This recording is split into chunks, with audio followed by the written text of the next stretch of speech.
যতই করো বাহানা তোমায় আল্লাহ ছাড়বে না, যতই করো ছলনা তোমায় আল্লাহ ছাড়বে না। কত হেলে দুলে চলছো ফিরছো নামাজ পড়ছো না, যতই করো ছলনা তোমায় আল্লাহ ছাড়বে না। কত হেলে দুলে চলছো ফিরছো রোজা রাখছো না, যতই করো বাহানা তোমায় আল্লাহ ছাড়বে না। কত হেলে দুলে চলছো ফিরছো পর্দা করছো না, যতই করো বাহানা তোমায় আল্লাহ ছাড়বে না। একবার জোরে বলুন না সুবহানাল্লাহ। ভাই আমার কথাগুলো আপনারা বুঝতে পারছেন তো? তাহলে হরগিজ কোন সময়ে আমরা অহংকার করব না। অহংকারটা কত খারাপ জিনিস মাওলানা বলে, যেই অহংকার করেছে সেই শেষ হয়ে গিয়েছে। প্রমাণ আপনাকে দিয়ে যায়। এবার ইবলিস শয়তান এত ইবাদত করেছে, এত ইবাদত করেছে, কোন লেখক বলছে 4 আঙ্গুল জায়গা বাদ নেই যেখানে গিয়ে ইবলিস শয়তান দাঁড়িয়ে আল্লাহকে ডাকেনি। সুবহানাল্লাহ বলুন। তাহলে যে ইবলিস শয়তান এত আল্লাহকে ডাকলো, এত প্রশংসা করলো, ইবলিস শয়তানের ভুল কটা ছিল? একটা। কি ভুল? ইবলিস সিজদা কর। কাকে? বলে আদমকে। বলে সিজদা করতে পারবো না। বলে কেন? বলে রব্বুল আলামিন এই জন্য সিজদা করব না, আদম একটা মাটির তৈরি জীব, তুমি তাকে দয়া করে বানিয়েছো তাই সে হয়েছে, সে একটা মাটি থেকে হয়েছে। আর আমাকে তুমি আল্লাহ বানিয়েছো আগুনের সীসা হতে, কেমন করে আমি এত নিচে নামতে পারি, এত ডাউন হতে পারি? হে আল্লাহ আমি কোনোদিন আদমকে সিজদা করব না। বন্ধুরা আমার, অনেক কোলা কৌশল হলো, অনেক লম্বা লেকচার আছে, ওই টাইম বলে আপনাকে শেষ করা যাবে না, আপনাকে অন্যংরা কথা বলা হবে না, ইবলিসের বাজে কথা শোনার আপনাকে টাইম লস করতে হবে না। অনেকবার শুনেছেন, শুধু একটা কথা আপনি রেখে দেন, এত দিন ইবাদত করার পর, এত আল্লাহকে ডাকার পর একদিন শুধু বলেছে আল্লাহ আদমকে সিজদা করতে পারবো না। আর এই কথাটার জন্য আল্লাহ জান্নাত থেকে লাঠি মেরে বের করে দিল, ঝাঁটা মেরে বের করে দিল, অপমান করে বের করে দিল।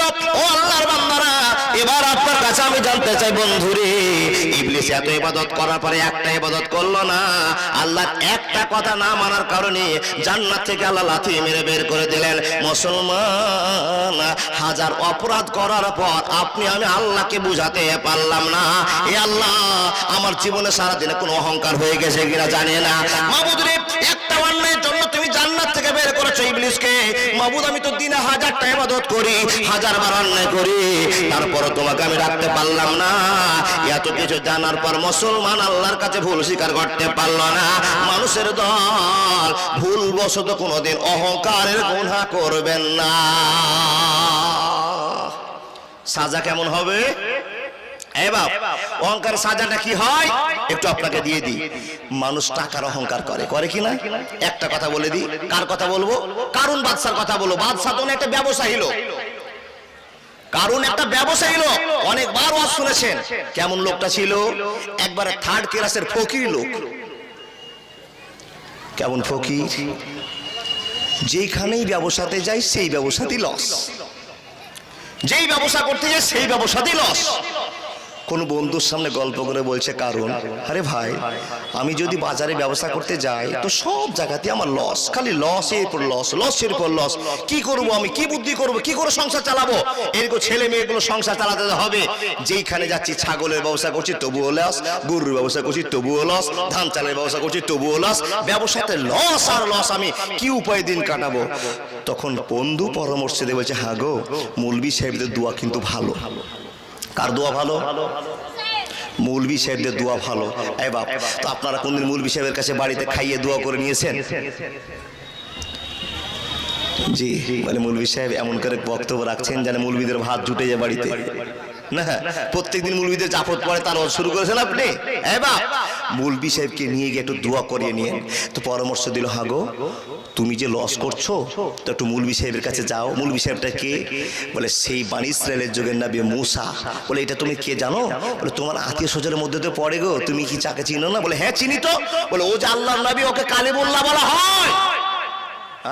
নবী মুসাকে কালিমুল্লাহ বলা হয়? বলে ঠিক আছে, তাহলে আমি মুসার কাছে যাব, কি বলবো ভাই? বলে ওর কাছে তুমি আবেদন করো যেন তোমার জন্য সে দোয়া করে, যদি দোয়া কাজে লেগে যায় তো তোমার ব্যবসাতে বরকত হবে। ঠিকই তাই হলো বন্ধু। নবী মুসার কাছে বললেন, কারণ এ আল্লাহর বান্দা নবী মুসা, ইন্না কওমে কানা মুসা, আমি তোমার কম, তোমার বংশের লোক, তোমার এলাকার লোক, তোমার আশেপাশের লোক, তোমার পড়োশি, একটু কি আল্লাহর কাছে আমার জন্য দোয়া করা যাবে না?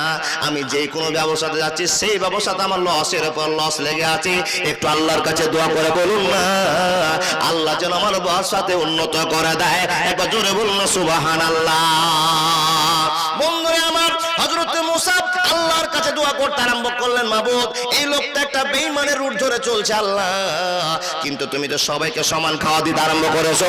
ওয়া মিন দাব্বাতিন ফিল আরজি ইল্লা আলাল্লাহি রিজকুহা, এ রব্বুল আলামিন এটা আমার কওমের মধ্যে পড়ে, আমার গোত্রীয় লোকের মধ্যে পড়ে, আমার সমাজের লোকের মধ্যে পড়ে। রব্বুল আলামিন তার ব্যবসাতে বরকত দাও, কামাইতে বরকত দাও, রুজিতে বরকত দাও। একবার জোরে বলুন আল্লাহু আকবার। হযরত মুসা আল্লাহর কাছে দোয়া করলেন, যখনই দোয়া করা বন্ধু আর দুয়ার ভালোবাসাটা ব্যবসায়ী কারণের বাড়িতে কাজ করতে আরম্ভ করেছি, তারপর দিন থেকে যে কোনো ব্যবসাতে যায় ভালোই লাভ হয়ে যায়, লাভ হয়ে যায়, লাভ হয়ে যায়। বন্ধুরে লাভ হতে হতে এত লাভ হয়ে গেল, আপনাদের জানা হবে, বক্তব্য শুনেছেন, বারবার শুনেছেন, এত মাল হলো, এত মাল হলো, এত মাল হলো। কেউ বলছেন তার ঘরের গোডাউনের চাবিগুলো ঘোড়াতে করে ঢোলাই করা হতো, কেউ বলছেন না উঠে করে ঢোলাই করা হতো, কেউ বলছেন না না না উঠে গরুতে নয়, মানুষের ব্যাগের ব্যাগ চাবি ঢোলা করতো। তাহলে ব্যাগে যদি চাবি নিয়ে বেড়াতে হয়, বাদশা কারণের কত মালধন ছিল একবার ভাবতে হবে। বন্ধুরে আমার, টাকার উপরে টাকা, সম্পত্তির উপরে সম্পত্তি, অহংকারের উপর অহংকার, শেষের অহংকার নেই। হে বন্ধু বল, হঠাৎ করে একটা খবর হয়ে গেল, মানুষের দল অট্টালিকার উপর অট্টালিকা করতে আরম্ভ করেছে। একদিন হযরত মুসা একজন মৌলভী সাহেবকে বলছেন, ওরে মৌলভী সাহেবের দল, কবরস্থানের জন্য একবার যাও, কারণের কাছে একটা চাঁদা কাটতে যাও, একবার চাঁদা নিয়ে আসার জন্য যাও, কিংবা মসজিদের জন্য যাও, মাদ্রাসার জন্য যাও, কারণের সামনে বলো তোমাকে 10,000 টাকা চাঁদা দিতে হবে আল্লাহর নামে, আল্লাহর ভালোবাসার নামে। মৌলভী সাহেব একটা চেক নিয়ে বলতে আরম্ভ করেছে, ওগো আল্লাহর বান্দা, নবী মুসা তোমার কাছে খবর পাঠিয়েছে, এই যে চিঠিটা নিয়ে নাও, এই চিঠির মাধ্যমে যে খবর জানিয়েছে তুমি 10,000 টাকা আল্লাহর ঘরে দান করে দাও। পাকা বাড়ি, রঙিন গেট, বসার জন্য সোফা সেট, পায়ের নিচে কার্পেট, করেছো ফিটিং, করেছো ফিটিং। পাকা বাড়ি, রঙিন গেট, বসার জন্য সোফা সেট, পায়ের নিচে কার্পেট, করেছো ফিটিং। মইরা গেলে পইরা রবে 2 তলা বিল্ডিং, মইরা গেলে পইরা রবে 1 তলা বিল্ডিং। বলুন তো, মরে গেলে কিছু থাকবে বাবা, নিয়ে যেতে পারবেন না? বিল্ডিং এর উপর বিল্ডিং সাজিয়ে দিয়ে, পায়ের নিচে কার্পেট বিছিয়ে দিয়ে বাদশা ব্যবসায়ী কারণ বসে আছে। মৌলভী সাহেব বলছেন, আসসালামু আলাইকুম। ওয়ালাইকুম আসসালাম। যা ভদ্রতার সাথে বলতে হয় বাবা। মৌলভী বলছেন, এই চেকটা ধরুন, মুসা নবী দিয়ে পাঠিয়েছে। আবার কি জন্য দিয়ে পাঠিয়েছে? তোমার কাছে 10,000 টাকা চাঁদা চেয়েছে। কিসের জন্য? কবরের জন্য, কবরের উন্নতি কল্পের জন্য, কবরস্থান ঘিরতে হবে, কিংবা মসজিদের জন্য, মাদ্রাসার জন্য। যখন এই কথাটা বলা, তখন কারণ কি বলছে, তুমি কি পাগল হয়েছ নাকি? তুমি যদি 1 নম্বর পাগল হও, মুসা নবী কি 2 নম্বর পাগল হয়েছে নাকি বলো? বলে কেন গো ভাই এই সমস্ত কথা বলছো? বলে তুমি কি জানো না, অতীত আলা ইলমিহি, আমি একটা ব্যারেন খাটিয়ে দিয়ে, আমি নিজের শক্তিকে খাটিয়ে দিয়ে মাল উপার্জন করেছি, 1টা টাকা আমি কোনো জায়গায় আল্লাহর রাস্তায় দান করতে পারবো না। একবার জোরে বলুন না, নাউযুবিল্লাহ। বন্ধুরা আমার, মৌলভী সাহেবকে অপমানজনক কথা বলতে আরম্ভ করলেন। ও মৌলানা, মুসা নবীকে বলে দাও একটা টাকা দান হবে না, উতিত আলা ইলমিন, আমি ব্রেন কাটিয়ে বুদ্ধি কাটিয়ে শক্তি কাটিয়ে ব্যবসা করে করে করে মান উন্নত করেছি, একটা টাকা আমি কোন জায়গায় দান করতে পারবো না।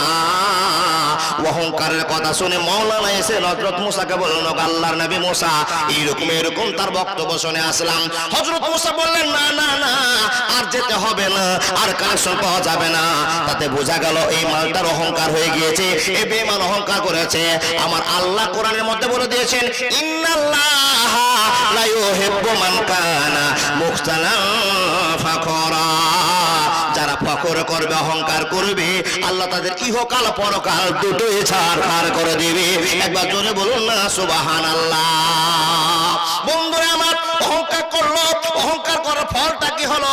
ফাখাসাফনা বিহি ওয়া বিদারাতি বিদারিহিল আরজা, এমন করে আল্লাহ ঠোকাতে আরম্ভ করলো, এমন করে ঠোকাতে আরম্ভ করলো। কোন লেখক বলেছেন, এখন পর্যন্ত সে বেঈমান কারণের মাল সহকারে এখনো মাটির তলায় ঢুকতে আছে, কিয়ামত পর্যন্ত ঢুকতে থাকবে। একবার জোরে বলুন না আল্লাহু আকবার। কত বড় অহংকার! একটাই টাকা হয়ে গিয়েছে।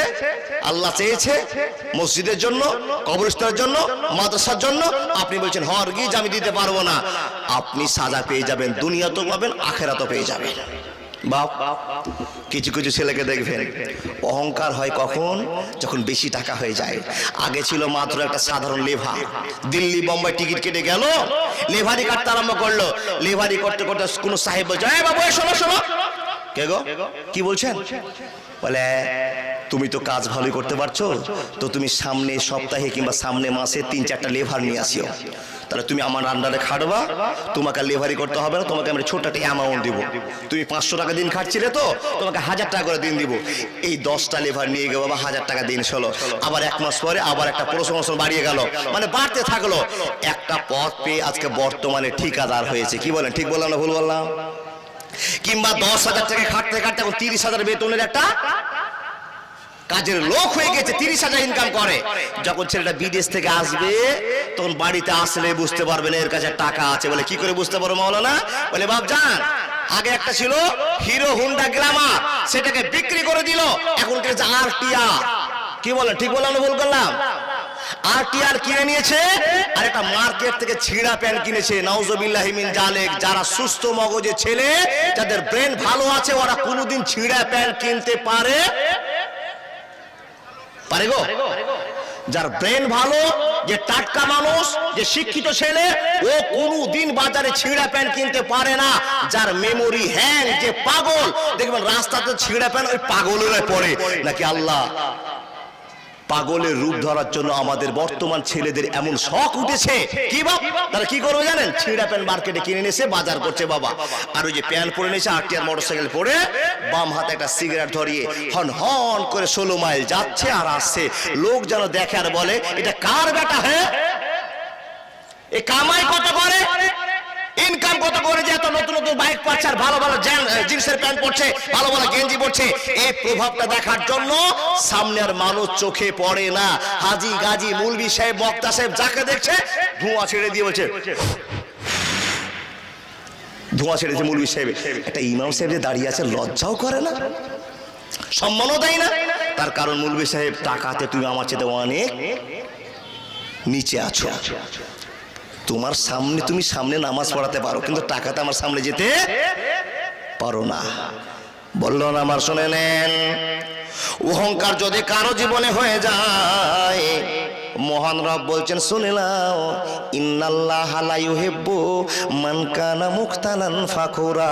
আমি এমন করে নাটটা টাইট দিব, কোম্পানিতে তোমার খাওয়া জুটবে না, কোম্পানিতে তোমার লেভার থাকবে না, সব দ্রুত পালিয়ে আসবে। একটা অহংকার যদি ধরা পড়ে যায়, সারা জীবন যে ব্যবসা করেছো, ওই ব্যবসাতে তোমাকে ঘিরে দেওয়া হবে, ওই ব্যবসা তোমার ক্ষতি করে দেওয়া হবে। ইমানদার মানুষ ইমান বাঁচবে না, বাঁচবে না, বাঁচবে না। মুমিন বান্দারে জানিয়া শুনিয়া কেন ভাই তুই নামাজ ছাড়িয়া দিলি রে? নামাজ না পড়লে ভাই হবে কত গুনাহ, সেই কথাটা জানলে তুমি নামাজ ছাড়িতে না। মুমিন বান্দারে জানিয়া শুনিয়া কেন ভাই তুই নামাজ ছাড়িয়া দিলি রে? কেন ছাড়বে না? টাকা যে অনেক। এবার অহংকার কিসে কিসে হয় মানুষ টেরই পায় না। সত্য করে কথা বলবেন তো বাপ, এখানে যতটি পুরুষ ছেলে মানুষ বসে আছেন, যারা দুপুরে যে লুঙ্গিটা পরেছিলেন সেই লুঙ্গিটা পরে আপনি চলে এসেছেন, কিন্তু আমার বাম দিকে পর্দার আড়ালে যে মা বোন দিদিগুলো এসছে, কসম করে বলতে পারি দুপুরে যে শাড়িটা পরেছিল ওই শাড়ি পরে একটাও আসেনি। বলে কি করেছে মৌলভী সাহেব? শোকেসে যত ভালো শাড়ি আছে ওই শাড়িটা বের করে 3 ঘন্টা ধরে খালি ঠোঁটে রং দিয়ে যার সাথে এসে দেখেন। বাজার চলছে, বাজার লেগেছে আপনাদের? ও কাবিরুল্লাহ, বাজার হচ্ছে গো, দোকান এসছে?